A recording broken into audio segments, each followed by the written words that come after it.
Hey traders, David Frost, my strategic forecast. You're here for another episode of Common Sense Market Analysis. Today is Wednesday, March 24, 2021. We're looking at a daily chart of the SPY, or SPDR, which is the proxy for the S&P 500. What do we have on the docket today? Put your seatbelt on. We have a lot of stuff on the docket today. The first thing we'll do is discuss what's jumping off the page on the daily chart. Following that, we're going to discuss the big picture. What should we expect going forward? What's actually happening in the market? We'll discuss some numbers. We're going to look at a variety of charts. Then we're going to look around the horn. We're going to pick apart the whole thing, and you're going to have a pretty darn good idea what's going on going forward when this is all said and done. At present, the market, or the SPY, is headed for the 50-period moving average. Now remember, it came up short and they bounced away a few days ago. Whether or not the 50-period moving average is bona fide support at this point is irrelevant. Inside the numbers, members will have intraday support numbers. Last night we talked about a 385 area. We'll have a beat on that if needed on Thursday morning or whenever the market does approach that number. We've also got another number on the screen, and I want to reiterate this because it is uber important. 383.65. It's a give or take, but that's the general zone that's going to be important as we get to the end of the week. Around the weekly close, we've been down there before in a weekly close. The market rallied back up. What the market did was make a nominal new high, and now we're in the midst of a failure. What this is called is a rollover. It's not the kind of rollover that you have when you have a 401k and you roll it over into an IRA. The market is rolling over. Now, again, we have to be the umpire calling balls and strikes. So how do we know it's not one of these? The market goes up, it pulls back. The market goes up, it pulls back. The market goes up and it pulls back. Why isn't that happening today? And it may be happening as long as the trend remains in the upward or northern direction. However, at present, as we get below the 20-period moving average on the daily chart and we approach the 50, and whether or not they get below the 50 remains a mystery. We'll see what happens in the coming days. But as the world turns, as the market changes trend from one time frame to another, as we know, everything starts small and morphs from there. We know that the weekly chart, the trend is very much so in an upward direction. We're nowhere near the 20-period moving average at present. We don't have to worry about the weekly chart right now until the week closes. And if, in fact, the week closes below that 383.5, 383.65, 383, something in that neighborhood, if the week closes again below that number, that's going to be another flare up in the air. You know, one of those SOS signals, save our ship. To be fair to the market, again, representing the umpire, still they've made higher lows. Higher lows is important until they don't make higher lows. Here's a low, here's a higher low, here's a higher low yet. Until and unless they make a lower low and nothing happens all at once, this is the process.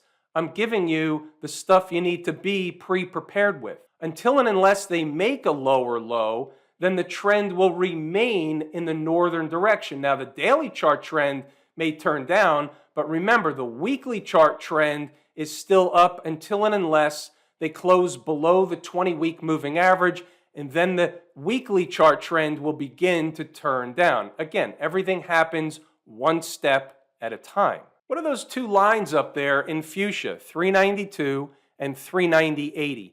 We'll get to those when we get to inside the numbers. They were important. We have a pivot. We also have resistance. 392 is important. We start talking about it before the market even opens. We're on it yesterday. We're on it again today. The market couldn't get above 392. Look what the high of the day was, 392.75, and then they failed. So they did get above it, but they couldn't sustain price above it. And by the way, finishing at the lows of the day after a failure to get above 392 or whatever number is important depending on where you are in the chart, finishing at the lows of the day is never a positive, never a good thing for the tape. Not good for bulls, good for bears. Let me point something else out. Speaking of finishing the day, when the market was in a perpetual uptrend, think about the candles for a second. Think about the green candles. Think about where they were either in the beginning of the day, middle of the day, but then think about where they finished the day. Not every day, but a lot of the days they finished not necessarily at the highs, but they finished on a positive note, whether it's close to the highs, on an upswing, at the highs. Either way, you can see a lot of the green candles have that characteristic. Now, think about what happened when the market began to turn. All of a sudden, we have candles, a lot of them, that finish more so than before, that finish near the lows of the day. That's a change in complexity. It's a change in character in the market. Again, it's not something we're going to hang our hat on. These are awarenesses. These are things to notice. Has the market changed? Is it just a pullback, or has the market really changed character? I'll leave that up to you to decide. I have my own opinion. I think you know what my opinion is. Here's Inside the Numbers. What we're going to do today is we're going to couple the commentary together with digging a little bit deeper into some of the other charts that we haven't looked at yet, some of the intraday charts. We're going to point out certain things, and you're going to notice things, A, that come right out of the course, Lazy E-mini Trader, also things that I discuss here each and every day. Think about it as a three-pillar approach. The foundation of the market is taught through the Lazy E-mini Trader course. These videos every night are continuing education, and then your PhD is Inside the Numbers. Pre-market commentary, it's hump day. Wake up a little green on the screen as they work their way back to run a test of a familiar spot. What's that spot? You know the answer, around 392, moving right along. The early thoughts. In last night's video, we discussed them climbing back up the big breakdown candle. Remember that candle? We discussed it on a couple of different charts. We're going to look at it again. Early this morning, they were beginning that process. The top of the candle, ironically, was at 392, and we should not be surprised to see them running a test up there this morning. Opening the day above 390.80 from yesterday puts 392 squarely on the table as a target. Opening the session below 390.80 means they would have to first work through or recapture that spot if in fact they're going to go to 392. The rest of it you can read on your own. As far as I'm concerned, what I'd like you to do is pause the video and take the time to read the notes. Go back to the charts, think about what's discussed in the notes, think about where the market was at the time it was discussed, and then take a look at what happened next. That's the only way you can double check the work and verify that this is absolutely quality information. 9:15, the gap left open from yesterday is around 389.50. If I do a quick dive, that's one place they would be headed. The other side hasn't changed. Opening above 390.80 is important and provides a clue that 392 is on the docket. As they get closer to the open, no wonder they're hovering around 390.80. Just so you get a sense for what's going on here, this is a 5-minute chart, and this includes the pre-market data. So here you can see 8:50, 9 o'clock, the price is hovering above 390.80, slightly below, back above. That was the early pivot. Now, here's the same 5-minute chart. You know the drill, right? The vertical is today's activity. This is the chart without the pre-market data, and you see what happened. So they opened above the pivot, and what does that mean? It means 392 is on the table. What's the high at 9:50? Exactly 392 on the button. What do they do after that? They retreat back to the pivot. They want to run a test of the pivot. The market will run tests of important numbers. 392, 390.80, any other number, they're going to continuously run a test over and over and over again. Otherwise, the number was wrong. You see here with 392, it wasn't just once during the day. They went back up there to run some more tests. What did they do? They came back to run some more tests around the 390.80, and then once they gave it up, that was it. Do you remember the other number that was on the screen? If they were to kill them at the open and go south instead of north, what was the number? How about 389.50 down here? They come into it, spike it by a few pennies, have a nice bounce away. The high here is 390.19, about a 7-handle S&P bounce off the number. Now what you'll see later in the notes is that that wasn't the same trade had it happened earlier in the day. They came close, they bounced away, they hovered over it. I'm going to discuss all that in the notes. Also, especially at the end of the day, it changes things. The risk profile of a trade changes towards the end of a day. I'm going to discuss more of that when we get to it in the notes. So you got everything in the pre-market. We know the numbers. We're moving along. And you know what happened in the early part of the session. You know what happened throughout the day. So what I'm going to do here is scroll up, let you pause the video, read the notes. I urge you to double check the work. You'll see that the numbers are repeated over and over again. What's going to happen if they're above, what's going to happen if they're below is repeated over and over again. Early in the day, transports and IWM were strong. Guess what? They rolled over. Guess what? They're my favorite market leading indicators. We're moving right along. Remember when they went up to 392.75, I think it was. Well, 393 was a short trade. They never got there. It was a tight leash type of short trade. The stop was very close by. If you have to lose, you want to lose small and fast. That is the objective. We're moving right along. Here's a word about Viacom. It was a trade from stocks on the move. We're going to get to that later. We will look at the good, the bad, and the ugly. And as the market gets into rodeo mode, again, we're providing numbers, we're providing guidance, we're providing the tour guide service. We're moving along. Again, pause the video, double check the work. And here you go. If they now fail at 390.80, that was our pivot. By closing candles below and hourly below, the door opens for 389.50, give or take. 109, the transports remained strong all day, but the IWM did not. It's melting, and they're ahead of the power curve and about to fill the gap left open from yesterday.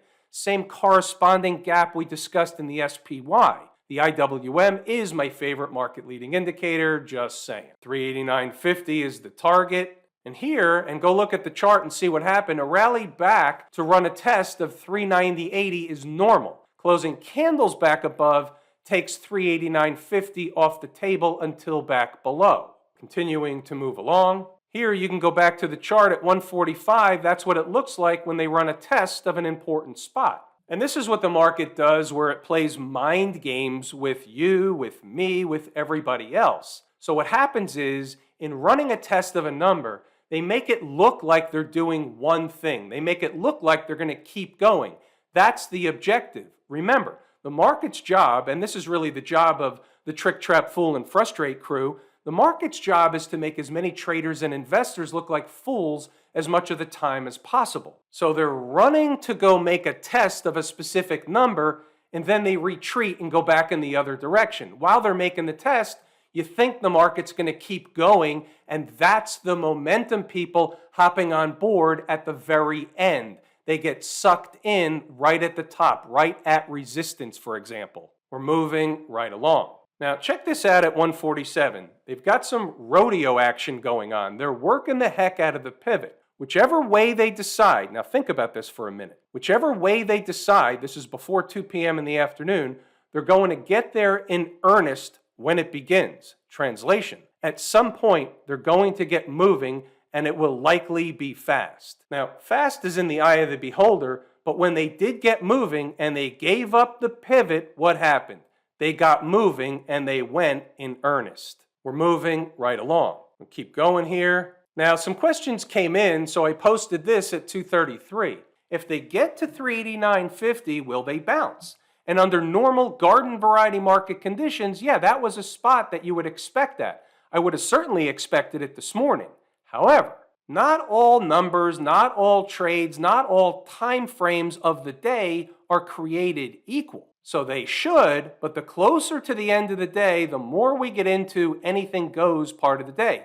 After 3 o'clock, 3:15, the trades carry more risk.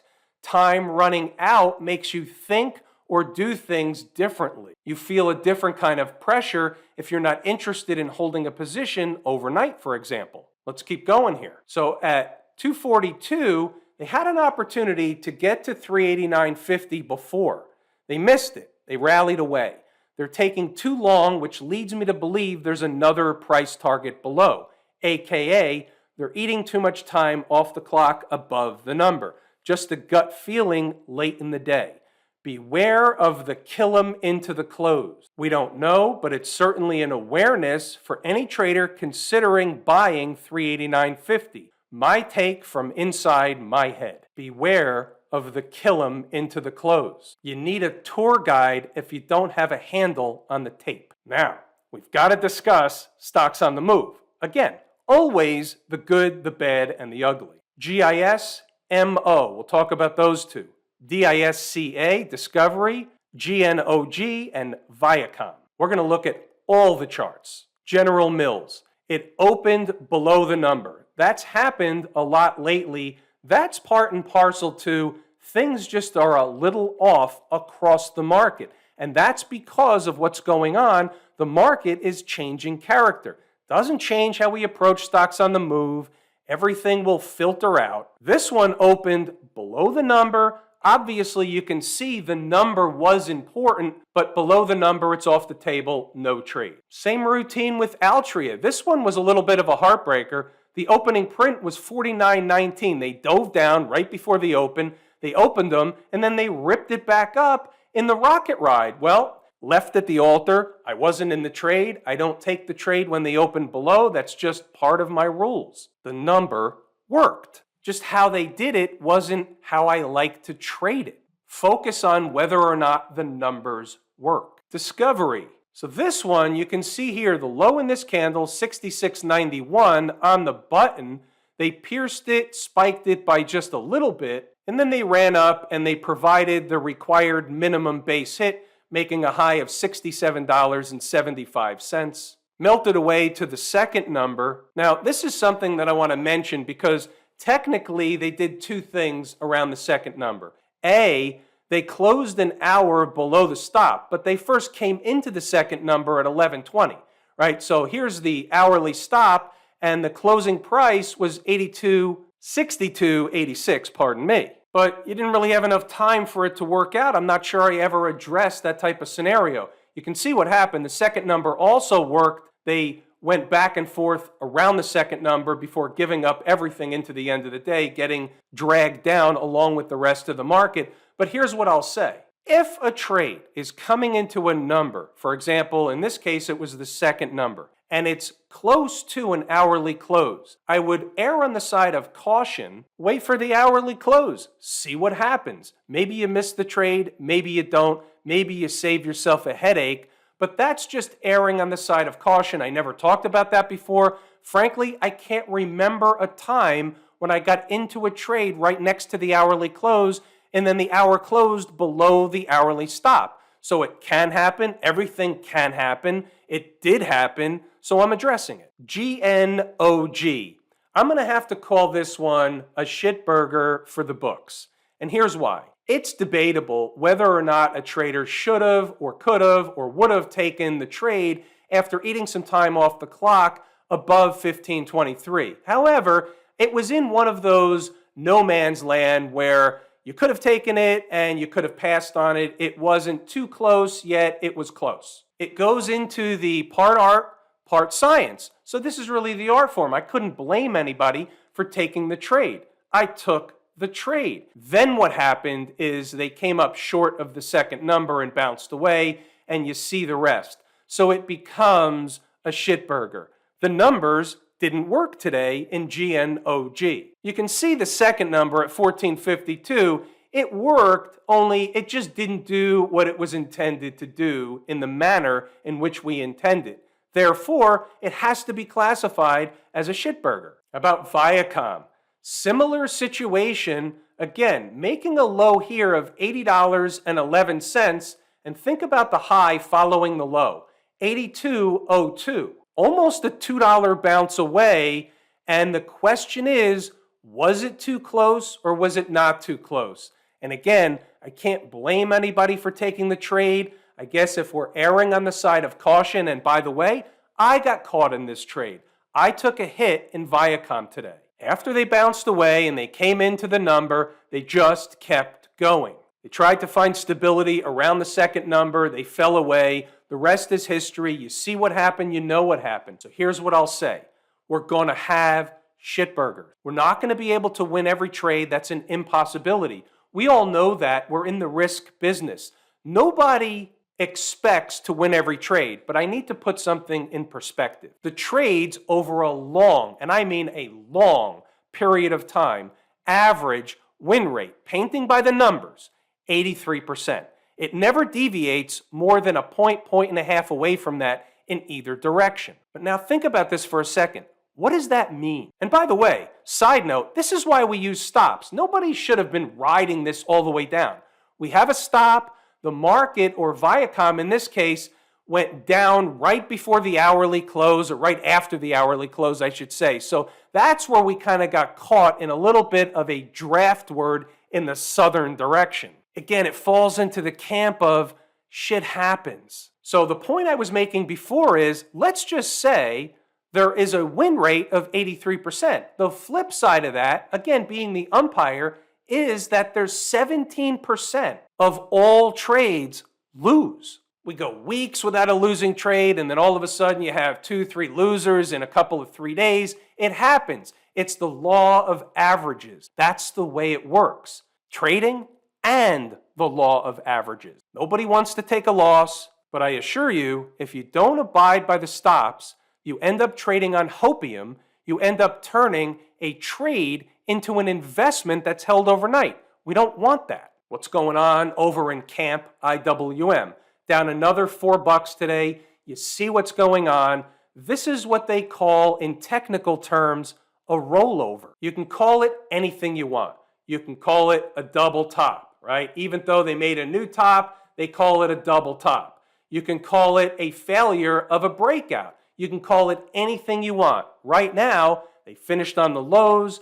They're headed down to challenge this pivot here from the 5th of March. The low is 207.21.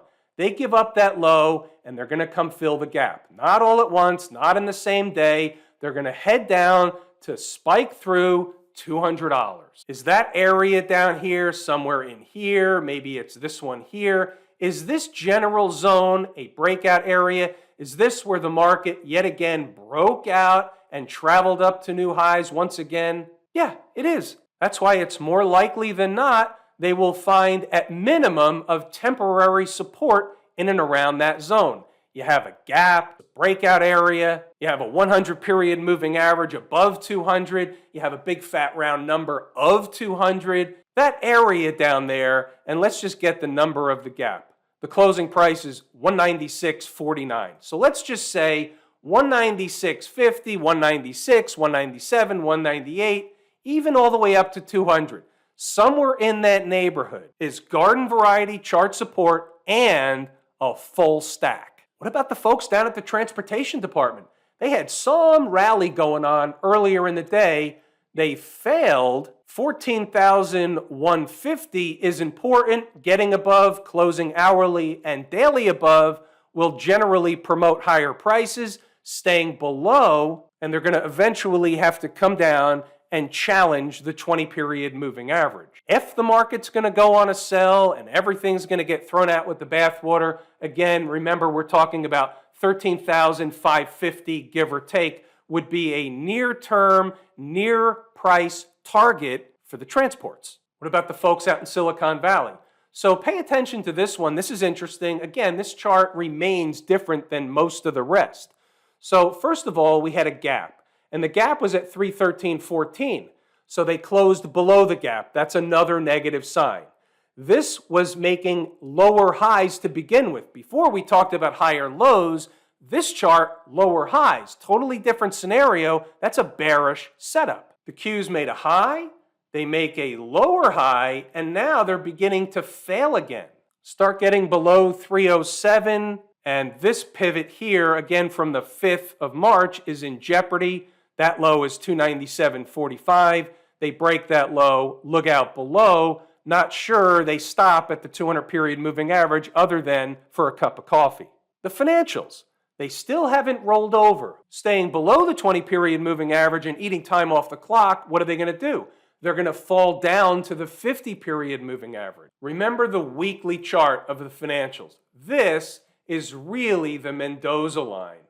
If they drop below the breakout area, it will be a failed breakout, and look out below. If they come down and simply run a test and stay above the breakout area, then it will just be a test. We won't know until they get there, but that's what we're watching for. Smash mouth looks very similar to the Qs, only worse.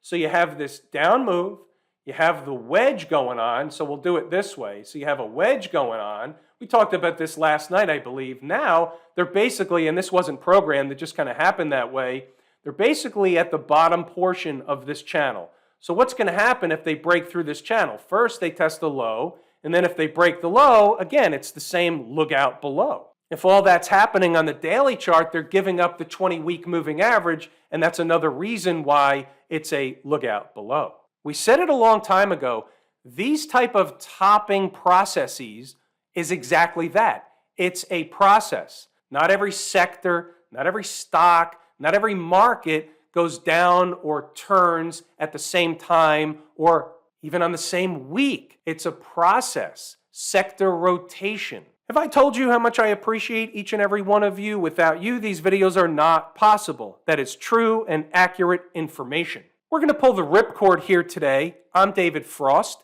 my strategic forecast. Thanks again for tuning in to another episode of Common Sense Market Analysis.